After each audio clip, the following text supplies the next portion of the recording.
E como que foi, tipo... Depois eu quero entrar no assunto do Intercept, que eu sei que vocês brigaram agora, que você até saiu. Mas como que foi criar o Intercept Brasil? Foi nessa pegada de querer trazer um pouco dessa cultura até que americana, não sei. O americano tem um jornalismo muito mais forte, né? Muito mais... É de lá que vem esses conceitos, tá? Pelo menos é o que eu acho. E como que foi esse projeto aqui? Como que tá sendo? Você se mete no Intercept Brasil ou deixou só o gringo pra lá? Como que é? Sim. Não, porque é interessante porque criamos o Intercept em 2013. Então, não tínhamos a menor ideia que vamos levar isso para o Brasil. Nunca era isso. Era sempre que vamos fazer jornalismo nos Estados Unidos sobre a Europa, os Estados Unidos. Isso era nosso foco. Mas em 2016, o que aconteceu é que era a época do debate sobre o impeachment da Dilma.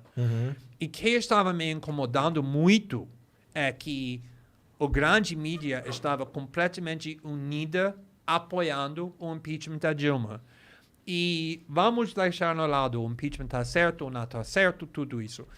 O impeachment é a coisa mais grave que o país pode fazer. Por quê? Porque tem uma eleição que tínhamos em 2014, milhões de brasileiros estão votando, a Dilma ganhou, foi muito disputado com a Aécio, e 18 meses depois, as pessoas que perderam, e estava chateado por causa do resultado, queriam tirar ela sem uma votação. Às vezes é justificada, mas em todos os casos é uma coisa muito grave. Tem que ter um debate livre sobre isso, energético, com pessoas de todos os lados, para deixar o cidadão decidir se eles querem fazer isso ou não. E naquela época foi impossível ouvir qualquer uma pessoa na Globo, Rede Globo, Globo News, Estadão, Veja, se opor ao impeachment. E eu comecei a publicar artigos contra o impeachment da Dilma e estava viralizando muito. Os artigos mais lidos na minha história como jornalista. Caralho. E eu pensei, meu Deus, tem uma necessidade aqui no Brasil também para um outro tipo de jornalismo. E eu criei o Intercept Brasil não com a ideia para defender PT, porque não sou petista. Nunca era petista, nunca vou ser petista. Nunca era a ideia. Pessoas acham isso que eu fiz vasos dados para defender Lula, não era por causa disso, não estava fazendo para defender PT. Estava querendo levar jornalismo, de verdade. Isso era a ideia e criamos em 2016 e cresceu muito até agora. Acho que temos... Não, eu estou envolvido mais, eu sei, mas acho que tem 40 editores, jornalistas, tudo isso. Você não está se envolvido no Intercept Brasil também? Não, meu conflito era com o Intercept Nova York, nos Estados Unidos, mas quando eu saio da empresa, inclusive do Intercept Brasil, mas até agora estou muito orgulhoso sobre o trabalho que o Intercept Brasil faz até hoje. O que rolou, mano? O que rolou? Porque você criou o Intercept? Não foi? Criei.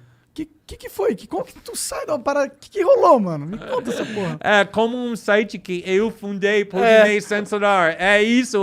Até agora não entendo completamente. É uma pergunta muito boa. Mas, não, é isso que... Minha carreira no jornalismo era um pouco estranho, porque eu não fui para a faculdade para jornalismo. Eu era advogado. Eu estava trabalhando como advogado constitucional. E eu comecei a morar aqui no Brasil em 2005, quando eu apaixonei por meu marido e queremos morar juntos no Brasil. E um dia, em outubro de 2005, eu simplesmente criei um blog, sem plano nenhum. Foi um software do Google, Blogspot, que foi completamente grátis naquela época. E você literalmente só apertar um botão, criar o blog e já tem um blog. E agora eu posso escrever qualquer coisa que eu queria escrever e apertar publicar, postar e está lá na internet. Então, eu comecei a fazer isso quase todo dia e eu consegui criar uma audiência muito rápida, muito grande. E a ideia sempre era que estava completamente livre. Por causa disso, minha audiência me confiou. Como sua audiência te confia. Eles talvez não concordam com você sempre, mas eles sabem que você está falando. É sua opinião honesta. Ninguém está mandando, tem que falar isso, não pode falar isso.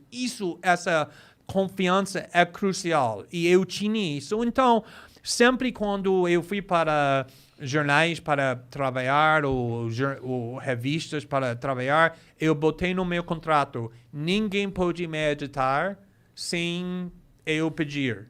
Se eu pedir, tudo bem, mas se eu não pedir, eu postar diretamente para a internet sem qualquer envolvimento do editor. Eu sempre tinha liberdade absoluta. Então, obviamente, quando eu fundei The Intercept, eu não fundei The Intercept para diminuir minha liberdade. Obviamente, foi no meu contrato que ninguém pôde mexer com meu jornalismo. E eles sempre respeitavam isso. Até 3 semanas antes da eleição 2020, quando eu queria relatar sobre documentos que levaram questões muito sérias sobre a ética de Joe Biden, e todo mundo na Intercept queria derrotar Donald Trump e queria que Biden ganhar, que tudo bem, eles têm o direito de ter essa opinião. Mas jornalismo como não é para ser a favor de governo. Isso não é meu papel do jornalista, apoiar um partido, derrotar. Meu papel é informar, divulgar a informação que o público tem o direito de ter. Então, eu escrevi um artigo e a primeira vez eles chegaram de mim e disse que nós não vamos te permitir publicar esse artigo sem nossa aprovação. E eu disse, foda-se, porque não trabalho assim. E eles disseram, não vai ser problema, queremos só te ajudar. Eu disse, ok, vamos ver. Eu escrevi o artigo, ele estava falando, se você não retirar o parte ruim sobre Joe Biden, não podemos publicar, inventando como que mentiras. Eles têm pachorra de falar isso pra você? Como é que eles chegam têm cara de pau? você, mano? Eu estava falando, eu não sei se vocês lembram, mas essa veículo da mídia existe porque fui eu que fundei. Foi construído em cima do meu nome, da minha reputação. Quem é vocês para falar que eu não posso publicar? Mas, às vezes, isso acontece quando você cria uma vírgula, uma empresa, por exemplo. Bill Gates, por exemplo, é o fundador do Microsoft. Mas ele não é o chefe do Microsoft. Tem que contratar um chefe para mandar todos os dias. Você pegou o financiamento daquele fundo, né? Exatamente. E, de repente, você perde controle da coisa que você criou. Sim. E as pessoas estão pensando, ok, foi você que fundou, mas agora é nossa. Quem manda aqui é a gente, porque a gente tem um papel que diz isso. E, na realidade, a única coisa, a realidade é que eles tinham muito medo que... Porque em 2016 nós relatamos muito sobre os documentos do Wikileaks. Nós trabalhamos muito juntos com o Wikileaks e esses documentos machucaram muito o candidato do Hillary Clinton.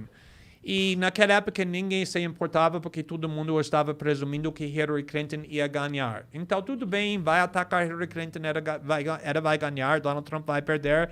E de repente Trump ganhou e Hillary perdeu. Então eles tinham muito medo que isso vai repetir. E que eles vão ficar mais 4 anos com todos seus amigos progressistas gritando, de novo você ajudou o Trump ganhar. O medo era isso. Pode crer, eu entendi o porquê que eles estão em sentimento. Sim, mas se você tem esse medo de opinião de outras pessoas, não ser um jornalista, porra. Vai ser vai vender o plano de seguro. Algumas pessoas, exatamente. Ser uma contador, ninguém vai gritar para você. Se você tem medo de pessoas gritando para você no Twitter, não faça jornalismo. E essa história aí que você... que foi o motivo pelo qual o Intercept tentou te censurar, foi algo que me fez te respeitar muito mais. Porque Não bastava o Oscar, o Pulitzer... Não, mas assim, não é isso. Não é que eu não respeitava, é que assim, respeitar muito mais, porque é de uma coragem foda. Porque assim, eu deduzo pelas suas falas e pela tua posição e tal, que tu estaria mais pro lado do Biden. Mas tinha ali uma história que você queria publicar mesmo assim. Exatamente. Cara, muito foda. Muito foda. Isso é o que um jornalista devia ser. O cara comprou uma briga onde ele saiu do veículo que ele criou por causa dos princípios dele. E eu não tinha outro emprego. Por exemplo, todo mundo sabe minhas opiniões. Ninguém acredita que eu estava apoiando o Trump. Isso é óbvio. Mas como eu estava falando com Snowden, sua integridade não tem um preço. Imagina, porque eu estava ganhando um salário muito alto com o The Intercept. E além disso, o fato que o The Intercept tem muitos recursos, aqui no Brasil eu preciso de segurança por causa da Vaza Jato, toda a polêmica, por causa do trabalho do meu marido. O governo não te arranja uma parada dessa? Oi? O governo não pode te arranjar? Não, o governo dá meu marido segurança, mas não para mim. Então, o cara inventou um termo Vaza Jato, tá ligado? É por causa dele que existe esse termo. Sim, então foi muito dinheiro, foi um risco muito grande. Eu saí porque eu saí por causa da briga, 48 horas, sem plano. Eu não tinha uma outra veículo. E eu não sabia como vou pagar tudo isso, como vou ganhar o salário, como vou pagar os advogados que o governo Bolsonaro está ainda meio processando. Caralho. Criminalmente. Eu preciso de advogados muito, muito caro, mas essa decisão de sair do Intercept foi a melhor decisão que eu nunca estava tão feliz na minha vida do que agora, sendo completamente independente, consegui criar uma plataforma no Substack, onde estou tendo uma audiência muito grande, pessoas pagando para meu jornalismo. Foda. E foi muito bom. Mas naquela época eu não sabia que vai acontecer, mas não consegui dormir sabendo que eu permiti essas pessoas, jornalistas corruptos, me censurar por causa da tentativa de manipular a eleição. Eu não consegui aceitar isso. Simplesmente foi isso. Sim. Faz todo sentido com a tua história, né, cara? Sim. Sacrificou tua vida nesse negócio do Snowden, aí vai vir uns meia tigela jornalista e vai mudar essa porra porque eles têm a porcentagem ali na cara. É. Olha o quanto dessa porra.